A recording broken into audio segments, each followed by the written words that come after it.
Bismillahirrahmanirrahim. Assalamualaikum warahmatullahi wabarakatuh. Alhamdulillahi wassalatu wassalamu ala rasulillah wa ala alihi wa ala ashabihi wa man wala. Rabbi shrah li sadri wa yassir li amri wahlul 'uqdatam min lisani yafqahu qawli. Amma ba'd.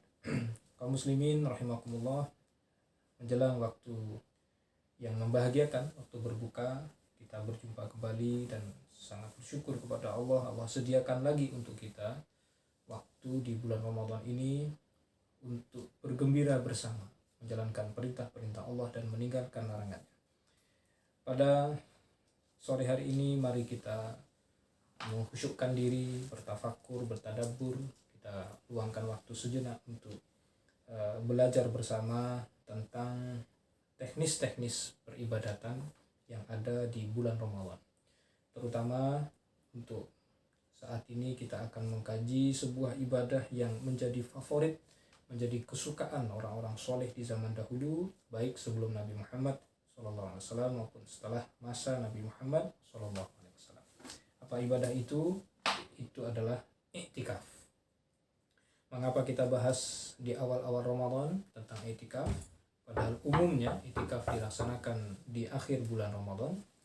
Karena sebenarnya permasalahan i'tikaf ini atau ibadah i'tikaf ini sudah bisa kita lakukan dari awal Ramadan. Bahkan di luar Ramadan pun bisa kita beriktikaf.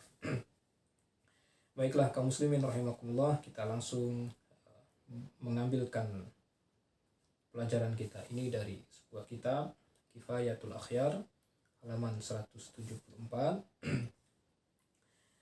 Kitab fikih yang dikhususkan pada mazhab Syafi'i rahimahullah, walaupun nanti ada tambahan-tambahan keterangan dari mazhab yang lain. Bismillahirrahmanirrahim. Al-i'tikafu mustahabbun wa lahu syartani an-niyatu wal lubsu fil masjid. Teks ini ada di bagian akhir dari bab saum. I'tikaf hukumnya sunnah dan i'tikaf harus memenuhi dua syarat. Yang pertama niat, yang kedua tinggal di masjid. Kemudian wala yakhrujul mu'takifu minal i'tikafil manzur. Orang yang beriktikaf nazar tidak boleh keluar dari tempat iktikafnya illa lihajatil insan, kecuali karena hajat insan. Maksudnya karena buang air, atau karena ingin mandi besar, atau karena ingin berwudu. Jika di tempat iktikafnya tidak disediakan tempat berwudu. Au udhrin, atau kecuali karena uzur. Orang yang beriktikaf nazar tidak boleh keluar dari tempat iktikaf kecuali karena dua hal. Yang pertama karena ada kebutuhan manusiawi, yang kedua karena ada uzur. Uzur yang dimaksud adalah haid, nifas, atau karena sakit. La yumkinul maqamu ma'ahu, yang penyakit itu berat, tidak memungkinkan dia tinggal di tempat iktikafnya itu. Wa yabtulu bil wat'i, dan i'tikaf yang wajib itu atau i'tikaf nazar itu menjadi batal karena dia berhubungan suami istri. Titik. Baiklah kaum muslimin rahimakumullah, untuk dalil i'tikaf jelas di Quran ada, misalnya di surat Al-Baqarah 128. Allah perintahkan Nabi Ibrahim dan Nabi Ismail untuk membersihkan dan mensucikan Masjidil Haram untuk kepentingan orang yang tawaf dan orang yang i'tikaf.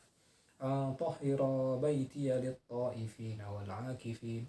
Kemudian hadis-hadis Nabi pun jelas sekali menerangkan tentang kegiatan i'tikaf yang dilakukan oleh Nabi dan para sahabatnya di 10 hari yang terakhir dari bulan Ramadan. Kemudian ini pun menjadi kesepakatan para ulama. Sudah ijma para ulama tentang adanya ibadah yang bernama i'tikaf. Kemudian yang kedua, i'tikaf ada yang sunnah, ada yang wajib. I'tikaf yang sunnah itu yang umum dilakukan oleh kaum muslimin, termasuk yang dilakukan oleh Rasul SAW di akhir bulan Ramadan. Yang wajib hanya satu penyebabnya, karena bernazar. Jika ada orang yang bernazar untuk i'tikaf, maka i'tikafnya menjadi kewajiban, bukan lagi i'tikaf yang sunnah. Berikutnya, i'tikaf membutuhkan beberapa syarat. Syarat yang pertama adalah niat. Sebelum masuk ke masjid, dia harus berniat untuk i'tikaf. Harus dirinci niatnya, apakah itu i'tikaf yang wajib atau i'tikaf yang sunnah. Kemudian yang kedua, dia tinggal di masjid. Jadi membutuhkan kadar waktu tinggal. tinggal di masjid atau mengurung diri di masjid dalam rangka i'tikaf, memang ada perbedaan pendapat di kalangan ulama tentang batas minimal waktunya. Ada yang menyebutkan minimal sehari semalam, ada yang menyebutkan minimal sehari, ada yang menyebutkan minimal sebentar. Nah, di mazhab Syafi'i, salah satu pendapat yang masyhur adalah minimal sebentar. Dan sebentarnya itu sekadar atau selama kira-kira orang melaksanakan sholat berjamaah dari awal sampai selesai. Itulah kurang lebih kadar waktunya. Jadi jika ada orang yang masuk masjid lalu dia berniat i'tikaf dan di masjid dia laksanakan atau dia berdiam di masjid, tinggal di masjid selama pelaksanaan waktu sholat sampai sholat selesai, itu sudah cukup memenuhi syarat sebagai i'tikaf. Ini menurut pendapat sebagian ulama. Dan kami menyarankan kepada kaum muslimin untuk memilih pendapat yang ini, agar sejak awal Ramadan kita bisa i'tikaf dengan leluasa, dengan bebas, dengan riang gembira di setiap kali kita berada di masjid, terutama di saat akan melaksanakan sholat 5 waktu berjamaah. Dan istimewa lagi, semakin lama waktu i'tikafnya semakin afdol dia, semakin lama semakin besar pahalanya. Jika i'tikaf seharian tentu lebih utama daripada yang sebentar. I'tikaf sehari semalam jelas lebih utama daripada yang sehari, begitu seterusnya. Dan i'tikaf yang paling afdal adalah di 10 hari terakhir bulan Ramadan. Dan i'tikaf di sebelum itu bisa, walaupun tidak seafdal yang di 10 hari terakhir. Bahkan i'tikaf sudah bisa dilakukan atau bisa dikerjakan di luar bulan Ramadan. Kami sampaikan lanjutannya, kaum muslimin rahimakumullah. Yang kedua adalah i'tikaf membutuhkan tempat. Yang pertama adalah niat, yang kedua waktu, yang ketiga tempat. Tempatnya adalah masjid. Yang diutamakan adalah masjid jami, terutama bagi laki-laki. Adapun bagi kaum wanita, apakah dia bisa i'tikaf selain daripada masjid umum yang biasa dipakai oleh kaum laki-laki, seperti di kamar khusus dalam rumahnya yang disediakan untuk sholat?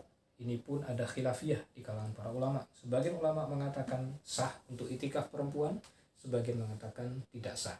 Walau alam bisawab. Silahkan hadirin rahimakumullah untuk memilih mana sekiranya pendapat yang lebih nyaman untuk diikuti. Kemudian yang terakhir, i'tikaf membutuhkan orang mu'takifnya itu sendiri, orang yang beri'tikaf itu sendiri. Dan syaratnya ada 3. Orang yang beri'tikaf haruslah orang muslim, yang kedua dia sudah balik, yang ketiga dia berakal. Demikianlah kaum muslimin rahimakumullah. Semoga dari awal Ramadan ini kita bisa memanfaatkan waktu dengan baik. Untuk setiap kali masuk masjid kita niatkan selalu dalam rangka beriktikaf kepada Allah Subhanahu wa taala. Apakah ada bedanya orang yang masuk masjid niat iktikaf dengan tidak? Jelas ada bedanya. Mirip seperti orang yang di siang hari lapar dengan disertai niat berpuasa, dan orang yang siang hari lapar tanpa niat puasa tentu akan sangat berbeda. Demikianlah, semoga berfaedah, bermanfaat. Subhanakallahumma rabbana wa bihamdika asyhadu an la ilaha illa anta astaghfiruka wa atubu ilaik. Assalamualaikum warahmatullahi wabarakatuh.